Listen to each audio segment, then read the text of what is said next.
Ada kalanya cinta tidak lagi meletup-letup, tapi mengendap menjadi keterangan.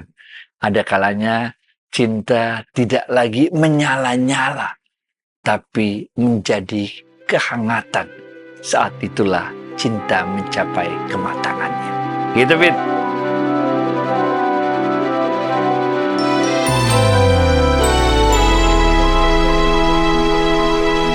Perkawinan yang sakinah, mawadah, warahmah adalah perbincangan kita kali ini. Assalamualaikum warahmatullahi wabarakatuh, sahabat Smart Seal School. Semoga kita semua selalu dalam lindungan Allah Subhanahu wa Ta'ala. Amin. Sahabat, mari kita langsung jemput Ustadz kita, Ustadz Andi Warman Azwar Karim. Ustadz, Assalamualaikum, apa kabar? Waalaikumsalam warahmatullahi wabarakatuh. Sehat, berkah, bahagia, ya Allah. Amin. Amin, Alhamdulillah. Ustadz, nah permasalahan kita dalam rumah tangga nih Ustadz. Jadi kita kan awalnya tuh penuh dengan romantis. Semua penuh dengan tatapan sayang. Tapi sekarang sering sekali kita pertengkaran, bahkan perceraian. Ini apa yang terjadi? Apakah cinta kita udah padam nih Ustadz? Enggak. Gini, segala sesuatu itu diawali dengan sensasi. Sensasi itulah yang membuat segala sesuatu itu meletup-letup. Kita jangankan nikah lah. Kita kenal orang baru, punya teman baru waktu SD, masuk SD. Itu ada sensasi. Kegembiraan ketika kita masuk SD. Waktu SMP kita ketemu suasana baru, teman baru, juga ada sensasi. Di tempat kerja begitu juga, punya mobil baru gitu juga, punya rumah baru gitu juga. Begitu juga dengan cinta. Ketika kita baru nikah, maka muncul yang namanya sensasi cinta. Sensasi cinta ini artinya kita ini jadi kepo, pengen tahu kayak apa sih istri kita ini. Terus. Nah, ketika kita merasa sudah tahu semuanya tentang istri kita, maka hilanglah sensasi cinta itu. Sama kayak kita punya teman baru, mobil baru, segala macam. Ketika kita merasa sudah mengetahui semua dan tidak ada lagi yang bisa kita dapatkan sesuatu yang baru dari mobil baru, teman baru, sekolah baru, tempat kerja baru, maka hilanglah sensasinya. Begitu juga dengan cinta. Ketika kita udah tahu dari ujung ke ujung tentang istri kita, maka hilanglah sensasi cinta itu. Tapi ada satu yang tidak pernah bisa hilang. Rasulullah SAW menyampaikan, sebaik-baik suami adalah suami yang paling baik kepada istrinya. Ini. Dan akulah, kata Rasulullah SAW, suami yang paling baik perlakuannya kepada istriku. Ini hadis riwayat dari Imam Tirmizi. Kebaikan ini tidak pernah hilang. Sensasi boleh hilang, tapi kebaikan tidak pernah hilang. Ini yang harus tetap kita jaga. Walaupun kita telah berumah tangga berapa puluh tahun sekalipun, kalau kebaikan ini tetap kita jaga. Selalu berkata baik kepada istri, selalu berakhlak baik kepada istri, selalu senyum, jangan ngomel-ngomel, jangan mojokin istri. Insya Allah ini akan terus merawat cinta. Dan pada saat itulah sebetulnya cinta mencapai kematangannya. Ketika cinta tidak lagi dalam bentuk buih-buih sensasi, tapi cinta telah benar-benar mengendap menjadi ketenangan dan kehangatan. Yang kedua, kata Rasulullah SAW, kita harus berbesar hati, bersabar, dan banyak memaafkan istri kita, memaafkan suami kita. Ketika sensasi telah hilang, ketika kita telah mengenal seluruhnya tentang istri kita, tentang suami kita, maka kita mulai menemukan kekurangan-kekurangannya, kesalahan-kesalahannya. Ini. Waktu kita lagi sensasi nggak kelihatan. Sama kayak buih. Kita nggak ngelihat airnya karena ketutup buih. Tapi ketika buih udah nggak ada, kita mulai melihat keburukan-keburukannya. Kita mulai lihat kekurangan-kekurangan dari pasangan kita. Pada saat itulah kita harus bersabar. Rasulullah SAW bersabda, hadis riwayat Imam Muslim, janganlah seorang suami membenci istrinya karena dia tidak suka akan satu akhlaknya. Karena bisa jadi dia tidak suka akan satu akhlaknya, maka sukailah istrimu pada akhlaknya yang lain. Istri kita itu namanya juga istri, kayak kita lah, kita kan banyak kelakuannya, benar nggak? Kita ada kelakuan yang menyenangkan istri, tapi ada juga kelakuan kita yang menyebalkan istri. Sama kayak istri. Istri itu ada kelakuan istri yang menyenangkan kita, tapi ada juga kelakuan istri yang menyebalkan kita. Nah, kalau begitu, jangan kita fokus melihat pada kelakuan istri yang menyebalkan kita itu, tapi kita lihatlah kelakuan istri yang menyenangkan kita.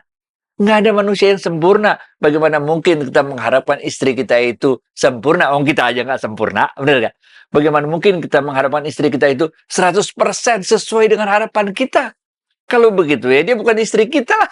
Benar nggak? Dia berarti adalah kita. Ya nggak bisa lah.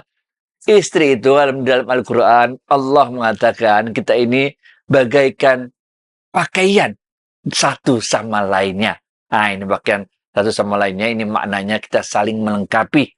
Kadang-kadang suaminya itu pendiam, istrinya cerewet. Bener nggak? Jadi rumahnya jadi asik. Kalau dia sama dia nggak asik, bener nggak? Kadang-kadang suaminya suka berantakin pakaian. Pulang dari rumah, dari kantor masuk rumah, buka-buka berantakin. Atau kadang-kadang tumpukan baju udah rapi-rapi, ngambil bagian tengah, semua berantakan. Emang kayak begitu kelakuan. Nanti dapat istri yang bagian rapi gitu. Atau sebaliknya, istri yang bagian selebor, bener, suami yang suka beresin tempat tidur rapi-rapian. Bener. Ya udah, kita saling melengkapi aja, saling memaafkan lah. Nggak ada manusia yang nggak pernah salah. Apalagi kalau istri kita. Lah, kita udah 24 tahun sama dia. 24 tahun. Kita udah 24 jam sama dia. Ya pasti kita akan banyak menemukan beberapa hal yang tidak kita sukai. Jangan fokus pada hal yang tidak kita sukai. Tapi kita lihat pada hal-hal akhlak istri kita yang menyenangkan kita. Ini yang kedua pesan dari Rasulullah Sallallahu Alaihi Wasallam. Pesan yang ketiga dari Rasulullah SAW adalah Rasulullah SAW mencontohkan kepada kita dalam sebuah hadis yang sangat terkenal. Beliau itu Rasulullah SAW ini panglima perang. Jadi kalau lomba lari sama Aisyah pasti Rasulullah SAW yang menang, benar nggak? Tapi ketika beliau ini lomba lari sama Aisyah radhiyallahu anha, yang menang Aisyah. Dan itu menyenangkan hati Aisyah. Ini. Jadi yang ketiga, kita harus selalu berusaha mencari cara untuk menyenangkan pasangan kita. Mempunyai waktu-waktu khusus untuk berduaan dengan pasangan kita. Dan ketika waktu khusus untuk berduaan pada pasangan kita itu, kita gunakan untuk menyenangkan hati pasangan kita. Jangan kita janjian sama pasangan kita untuk ketemu misalnya, untuk ngobrol-ngobrol yang pening gitu, yang saling mencurigai, yang saling bukan. Kita ngobrol waktu berduaan aja, kayak honeymoon kalau awal-awal dulu, bener gak? Kemudian kita dalam keadaan itu kita berusaha untuk saling menyenangkan pasangan kita. Nah, kalau dalam bahasa lain ini, dalam ilmu tasawuf ini, ada satu ungkapan ya. Nanti kutipannya ditulis sama David di bawah ya, lupa kitabnya apa ya. Dalam ungkapan itu disebut, ini nasihat yang disampaikan oleh Umar bin Khattab radhiyallahu anhu. Para lelaki, jadilah engkau di luar menjadi seorang yang berwibawa, bermartabat. Tapi kalau engkau di rumah, maka jadilah engkau seorang yang bermanja-manja dengan istrimu. Di luar kita boleh jadi orang yang bermartabat, orang yang berwibawa. Tapi kalau di rumah nggak usah lah. Di rumah kita bermanja-manja aja dengan istri kita. Nah, kalau dalam bahasa yang lebih gampang, jadilah engkau harimau di luar, benar nggak? Tapi jadilah engkau seperti kucing di rumah. Dalam artian kucing itu bukan meong kita takut sama istri, bukan. Dalam artian itu kita bermanja-manja dengan istri kita di rumah. Gitu, Fit. Baik, Alhamdulillah. Paham, Ustadz. Namun, di dunia yang penuh dengan kecepatan, ribet, dan riwah ini harus kita akui, Ustadz. Seringkali terjadi kekecewaan, marah, salah paham. Ini bagaimana, Ustadz? Jangan marah lah. Rasulullah SAW memberikan pesan sampai 3 kali. Jangan marah, jangan marah, jangan marah. Karena marah itu membuka pintu untuk setan masuk. Bahkan Rasulullah SAW mengatakan kalau engkau marah, ketika berdiri duduklah. Ketika masih marah juga berbaring. Masih marah juga wudu, sholat, berkaat. Benar. Jangan marah. Karena marah itu membuka pintu untuk setan masuk. Rasulullah SAW mengatakan dalam sebuah hadis diriwayatkan oleh Imam Bukhari dan juga Imam Muslim, Orang yang kuat itu bukanlah orang yang jago dalam berkelahi, dalam bergulat. Tapi orang kuat itu adalah orang yang mampu menahan marahnya ketika timbul keinginannya untuk marah. Ini. Masa marah sama istri sih gimana sih mereka? Kayak aduh ya Allah. Orang yang merawat kita, mencintai kita, masakin kita, ngurusin kita. Itu terus kita marah sama dia, kan nggak pas lah. Jadi jangan marah, apalagi marah sama istri. Apalagi kalau marah sama istri itu bukan karena kesalahan istri kita. Karena selingkuh atau segala macam. Tapi marah kita cuma sekedar harapan kita tidak terpenuhi oleh istri kita. Kita berharap kita dimasakin udang balado. Benar nggak? Tahu-tahu istri kita masak ini telur balado. Kemudian kita ngomel-ngomel. Benar nggak? Jangan-jangan kayak gitu. Masya Allah, baik Ustadz.